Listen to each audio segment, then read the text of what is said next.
I thought this is a good area to make this video. We're going back to geopolitics, people. There hasn't been a lot to report on except for small things that people are talking about that don't really matter. But I think something did pop up that did matter recently. I think it's happening at the moment. I'm not exactly sure. How would I know?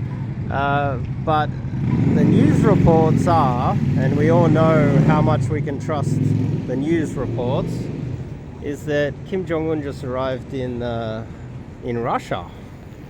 That's the news reports. That's what they're saying. I don't know if it's actually true though. I would have to actually be there to verify it.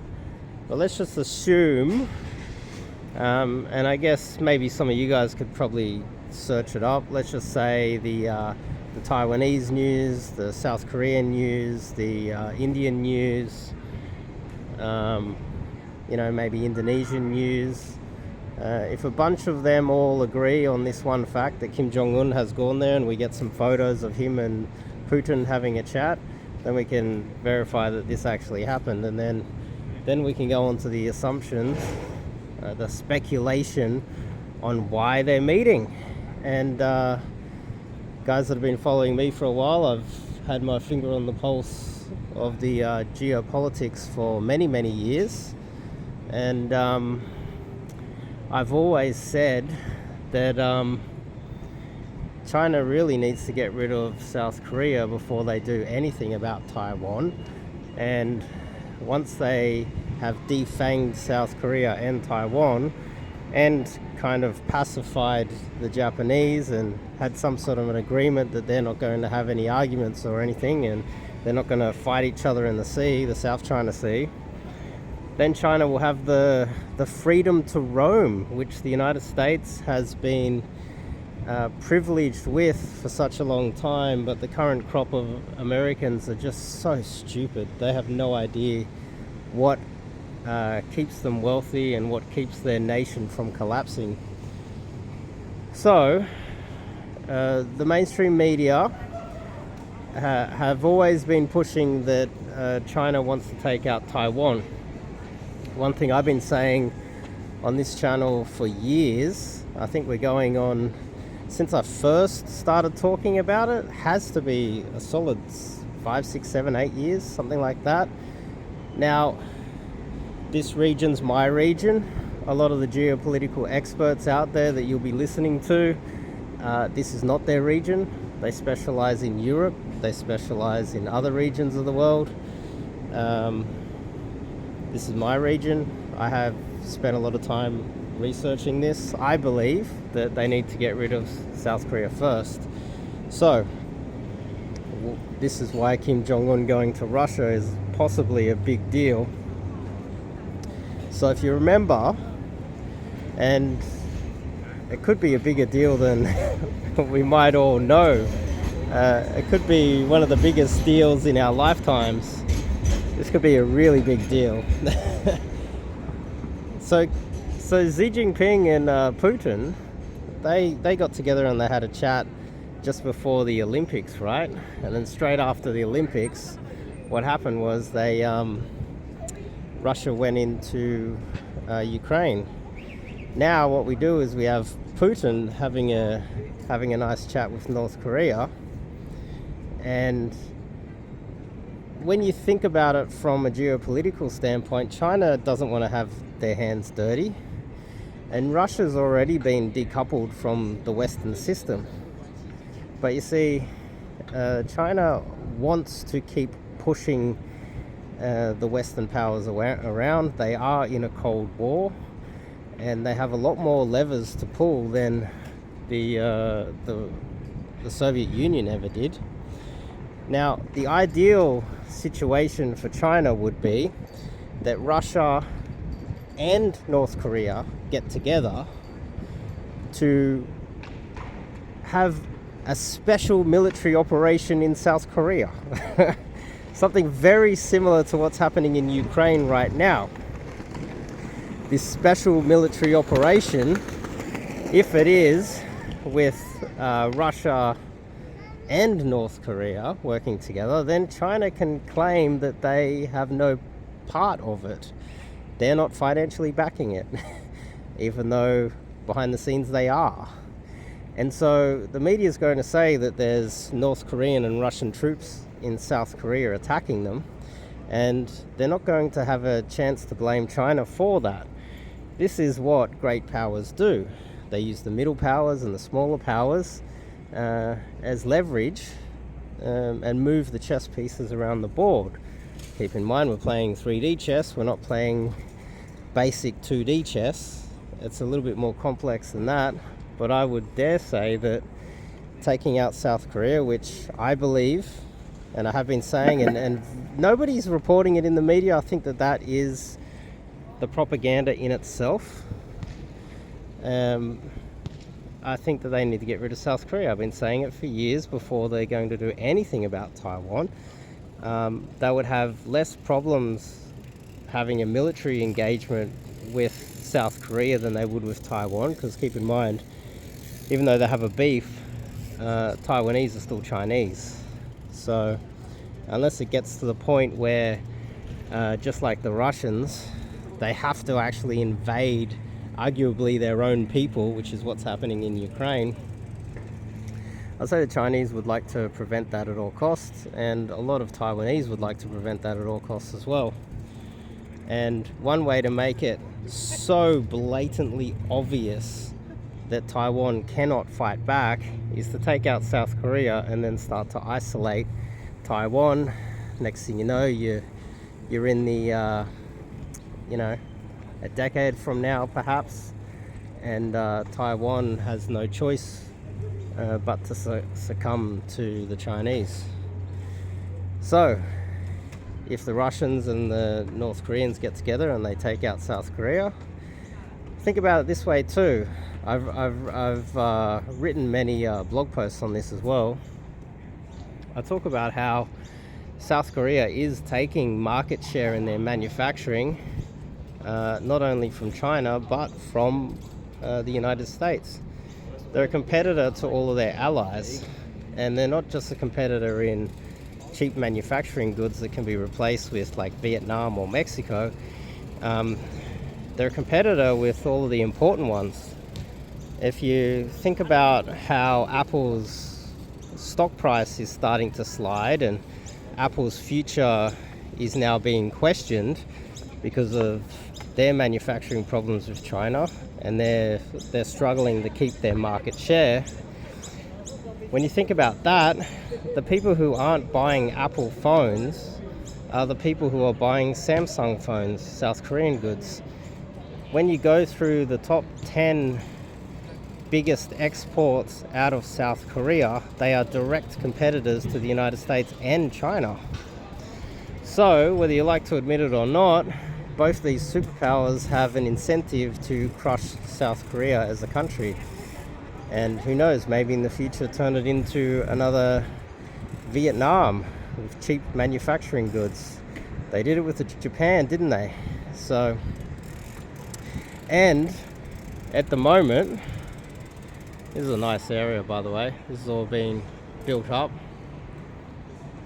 And at the moment, the way the United States is betraying all of its friends, and you have a look at the United States, I don't think the United States has any friends left. They're destroying Australia, they're destroying Canada, they're not helping the British at all. They've done nothing but piss off the French lately. When you think about it, I wouldn't put it past them to have some sort of a secret agreement behind the scenes saying, look, yeah, if South Korea disappears, we won't do too much about it, we'll just pull our military bases out. Now, what if there's no communication going on with the Chinese and the United States? You know, Henry Kissinger did end up dropping by over there, and part of the whole deal with Henry Kissinger and a lot of the American diplomats that engaged with China in the beginning, Deng Xiaoping enslaving his own people for cheap manufacturing goods so they could send goods to the United States and make some money and get some technology out of it. Now, a lot of that has changed recently. The Chinese don't want to enslave their own people to make the United States rich. The Chinese government has decided they're happy to keep that for themselves, which does make sense. Now, I wonder if there is enough communication between them that they'll be able to avoid this. Let's just say North Korea goes into South Korea and they end up killing a few American soldiers in those bases. What if they end up taking out the THAAD missile defense system in South Korea, and it's the North Koreans that do it with Russian missiles? How's the United States going to react? There's a bunch of things that could be happening right now.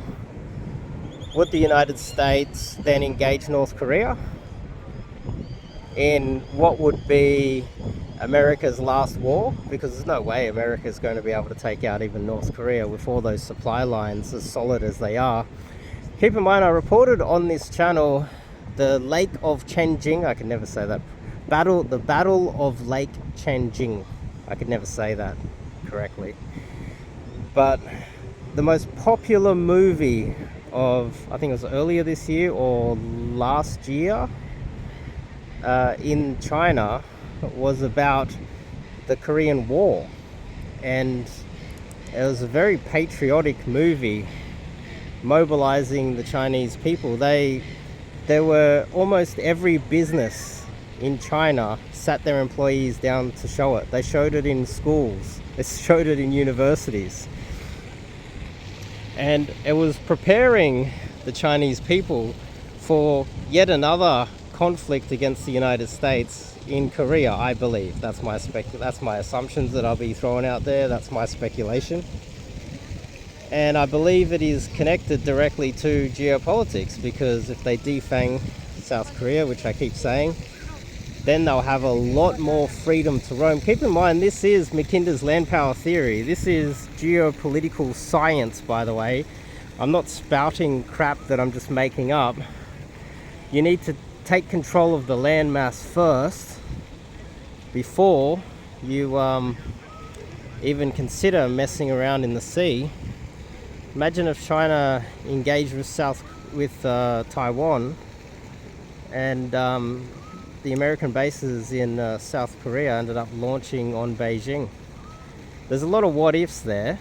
That's very unlikely. It's low probability play, but it's still possible if Taiwan is that important to the United States. What if Japan gets involved as well, and the United States thinks, oh my God, all of our manufacturing is going to disappear overnight, and at the end of it, the United States is going to end up, China's going to end up with slightly more manufacturing might than we have. The United States would be incentivized to then engage heavily and launch from South Korea. But you see, if China is able to use North Korea, and if you look at the Russians, this is, as John Mearsheimer has said, and it's funny, John Mearsheimer did an interview with the Duran recently. I never thought I would see that collaboration going on. But John Mearsheimer has said, and John Mearsheimer is an expert on past wars, European geopolitics, says that Russia sees this as an existential threat. This is life or death for the Russians. So, if the Russians, the best defense is a good offense. I know when we talk in rugby terms, good defense wins grand finals. But in geopolitics, good offense that can distract your enemy is a good defense. And what if Russia, with the help of China, managed to facilitate an attack on South Korea and distract the United States, and maybe trap all of the focus of the United States on South Korea? They'll soon forget about Ukraine a little bit. They'll have to focus a little bit more on South Korea, but they wouldn't be able they wouldn't be able to justify the amount of money that's going into Ukraine at the moment. And that would definitely meet Russia's needs. It would distract the United States heavily. And it would put the United States in a situation where they're fighting two battles on two fronts. And obviously that doesn't work very well for Russia. That's not exactly fun for them. It's going to be stretching them as well. But you see, Russia won't be fighting this man-to-man like they're doing in Ukraine. They will just be the face of it. It's kind of like an Australian politician.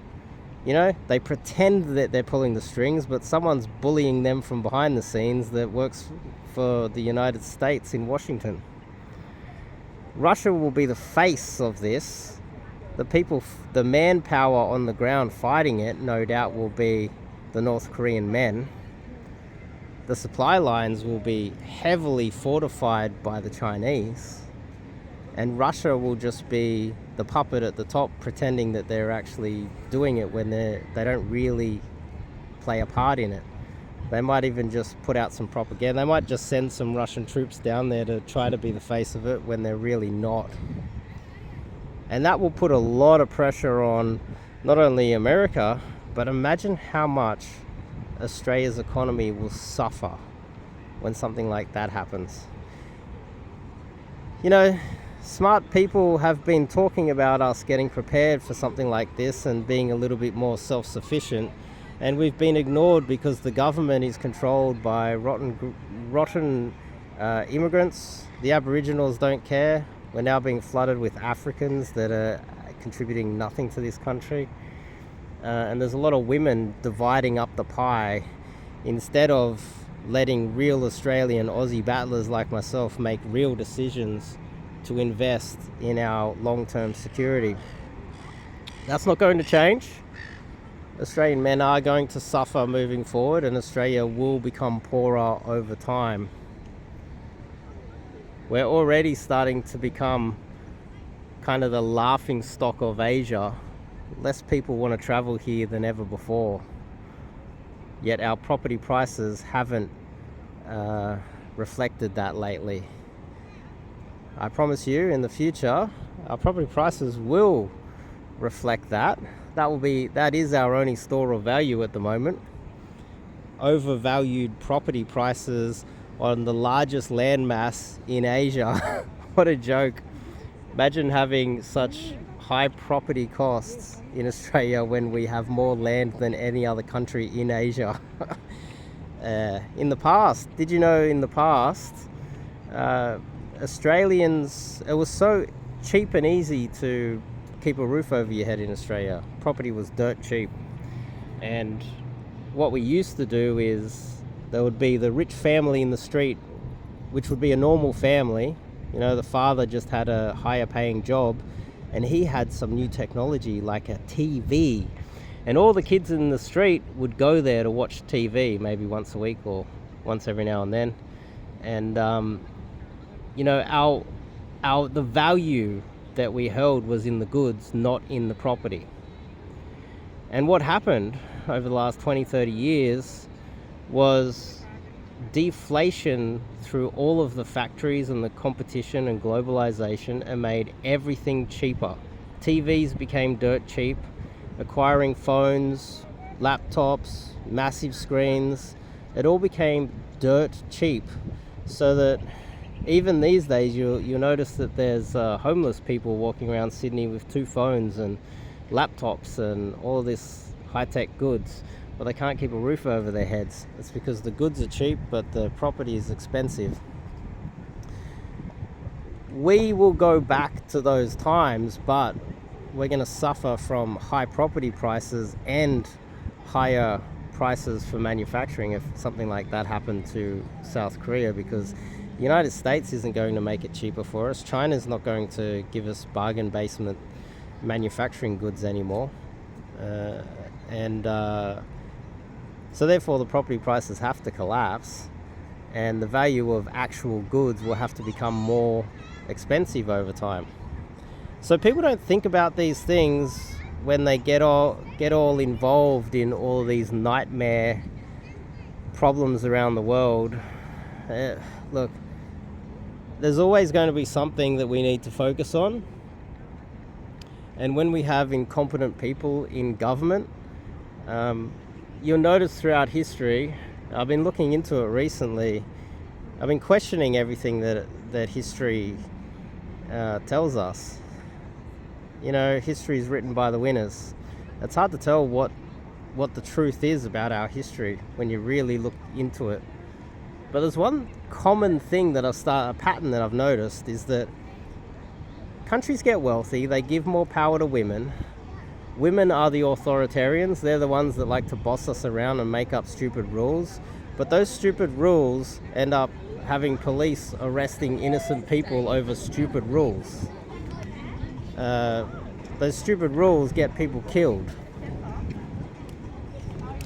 And a lot of women do that. It is a female nature to turn everything into a nanny state. While they like to pretend that they like to keep everything free and open and fair, they're often not the people who do that. I'd say the people that keep a country fair and open are good men that produce things, engineers,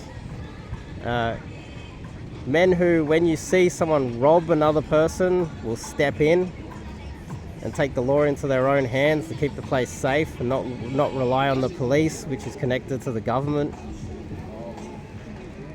You know, in Italy, some African guy tried to rob someone in the street, and there was 5 or 6 Italian guys. They got in there and bashed this African dude. It was the first time I saw in a Western country an African getting what they deserve. I'm gonna have to report on another guy called Johnny Somali in Japan. I gotta report on this guy. I have to report on. I gotta make a video on this scumbag. Just another African running around causing trouble everywhere he goes. We have so many domestic issues, and it's getting out of control, while simultaneously we have the biggest geopolitical threat our nation has ever faced, and our number one ally is actively trying to use us as cannon fodder against China. You just can't make this stuff up. But it is happening. And just like the Chinese and the Russians are telling the what seems to be the North Koreans that you got to send all of your young men to their death in South Korea to fight for the greater good of Kim Jong-un, the United States is doing that to Australian men. They're weakening us. They're taking away our jobs and they're giving them to women. It's almost like they're preparing young men for war by making them politically weak, financially weak, unemployed, unemployable, dumb, brainwashing us with stupid social media trends, just so that they can use us as cannon fodder. You know, keep in mind, independent men who own their own house and have a bunch of shotguns under the bed or on top of the camp, on top of the fireplace. You can't tell them what to do. They own their own house. You can't enter their house. They'll shoot you. They've got their own jobs. They've got their own wife and kids. They've got a whole bunch of other men in their street that they're all best friends with, and they all work together to make sure the government doesn't get involved in their business. That's all gone, and now we have corrupt, evil women like these scumbags right here. You can just see them. Look at the one with the short white hair, that one with the short hair, the fatty. You just know they're fucking scum. That's the problem. You know they're fucking scum. Yeah, and I did say it a little bit loud so they can hear me. But you just know that they're contributing absolutely nothing to our society. They're getting heavily involved politically, and they're nothing but fucking scum. But anyway, I'm drifting off today's topic, but these are all connected. Trust me, they're all connected. Kim Jong-un and Vladimir Putin could be having talks as we speak about a possible war that they're going to prepare with South Korea. This will change all of your lives if it does happen. Wow, 25 minutes. Time flies. Also, just my last thoughts is, this is the K-pop area. This, as you can see all the mirrors. There's all these mirrors on both sides. That's not really a mirror, but you can see they all dance here. And this is like K-pop dancing. You know, that guy was doing flips upside down just before. And they're all like Asian K-pop. You know, this is a dancing area. And it's pretty cool, you know, like this is pretty quiet at the moment, but sometimes they'll have like 50 people here, all in little groups. And there might be like 5 or 10 of them standing next to each other, looking at the windows like that, and they'd all have their own music. Now, if this was the United States, we wouldn't have peaceful Asians dancing here. We'd have a bunch of Africans with their boom boxes dealing drugs. You'll be able to smell weed here, and if you walk by, someone's going to abuse you, threaten you, or even shoot you. Now, I don't want this area to become a violent cesspool with scumbags. And I promise you, the government has proven to us that the police is just there to enforce authoritarianism and protection of the government against us. We are the enemy of the government as far as the government is concerned, and it's quite clear they've behaved that way during the lockdowns. Now, areas like this, if they become dangerous and there's drugs, or, you know, a bunch of Asians try to come down here and dance and they get harassed by Africans and they get bashed, the only people who can keep this area safe and non-violent is you watching, you getting together with other Aussies and coming down and making sure that the area is safe. You are the only people that can do this. The police do not give a fuck about you or peace or stability. In fact, the government has proven that their goal is to create as much havoc amongst the domestic population as possible and steal your wealth and steal your rights. So, I'm begging real Aussies, if areas like this stop being peaceful and awesome like they are now, and scumbags move in here and start throwing their weight around, I want to see 100 Aussies down here and fuck all these pieces of shit up and let them know who's boss in our country, because Australia is the last fucking line of defense against these scumbags domestically. We are. I'm not the only person that's saying this. I got people reaching out to me from all over the world telling me this, because Britain has fallen, the United States has fallen, Canada has fallen. You know what I'm saying? I'll see you guys.